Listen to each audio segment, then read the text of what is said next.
My favorite thing about getting a new camera is trying to get your settings just right.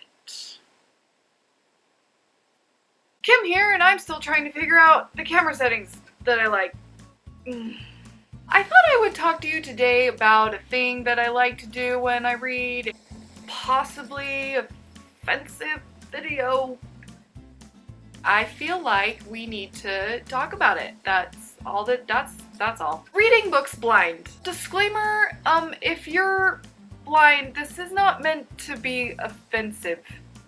Blind book reading, that's what we're talking about. That's the topic today. If you don't know, reading blind basically means that you go into a book knowing very little to nothing about it. Like, you don't like to read the back of the book, you don't like to have a synopsis, you don't want a blurb, you just kind of want to read it not knowing anything about it. It is my preferred way of reading, and I'm here to tell you why. There are reasons. The first reason I like reading blind is very obvious and very simple. Spoilers. I don't even like a tiny spoiler. I don't want to know nothing. I just want to read it and let it happen.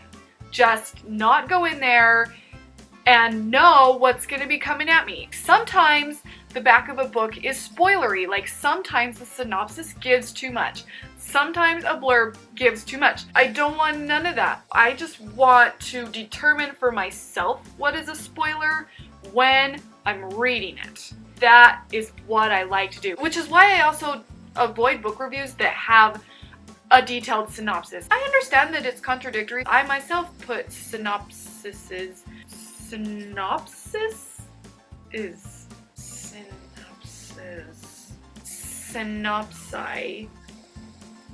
A synopsis in a book review. Oh, jeez. I will give a synopsis in a book review, but I try really hard not to leave it too detailed, and I usually keep it to the first 4 chapters, depending on the length of the book. I think most people want to kind of have an idea of what a book is about. They don't like to go in nearly as blind as I do. The book is about blah, blah, blah, blah, blah, blah. No.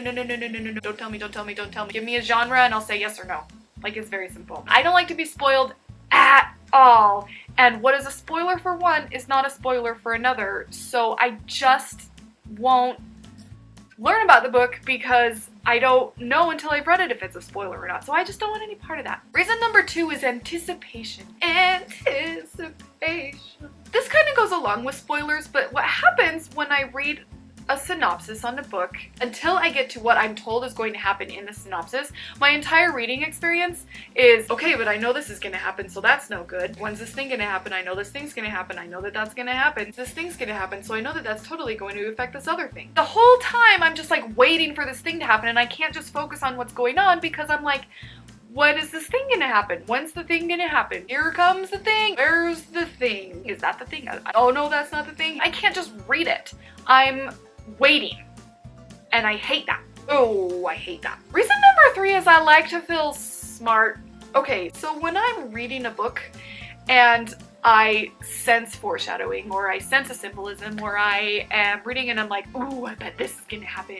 And then it does happen, I like to feel like I'm smart. Like, I like that feeling of, yeah, I totally predicted that. I'm so stinking smart. I'm like a literary genius.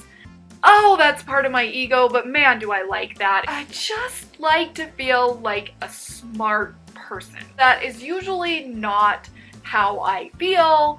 I like when I do feel like that. And if I read about something in a synopsis or hear about some sort of plot line in a book, I can't predict whether or not this is gonna happen. I like having the opportunity to feel smart. So I don't learn anything about the book, so that when I do read it and I say, oh, I bet this is gonna happen, and then it happens, I'm like, yeah, genius. Reason number 4 for going into books blind goes along with reason number 3 in that I also like to be caught off guard. As opposed to feeling really smart and being able to predict a book, I am always delightfully surprised when I'm reading and I think, oh, I bet this thing is gonna happen, here's a thing that's gonna happen, and then something completely out of the blue happens instead, and I'm like, oh, I did not see that thing coming. It is so much fun for a book to catch me off guard. Like, I'm not saying that I can predict every book and things like that, but when a book can really, really just twist and spin things in a way that I didn't think it was gonna go, and it does it well, not just like totally randomly that doesn't make any sense, but when it does it well, it surprises me.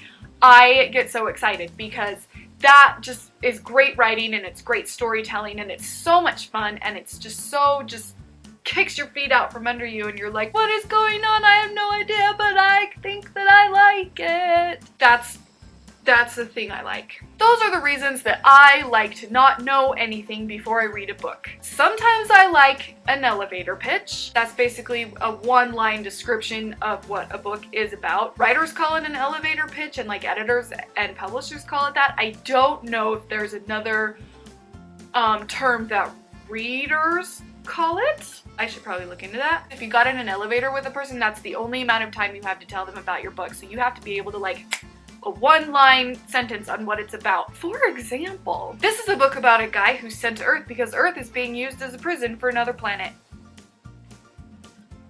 Boom! Elevator pitch. This is a book about a sexy demon girl who wants to feel human emotions, so she wants to consensually possess a random guy.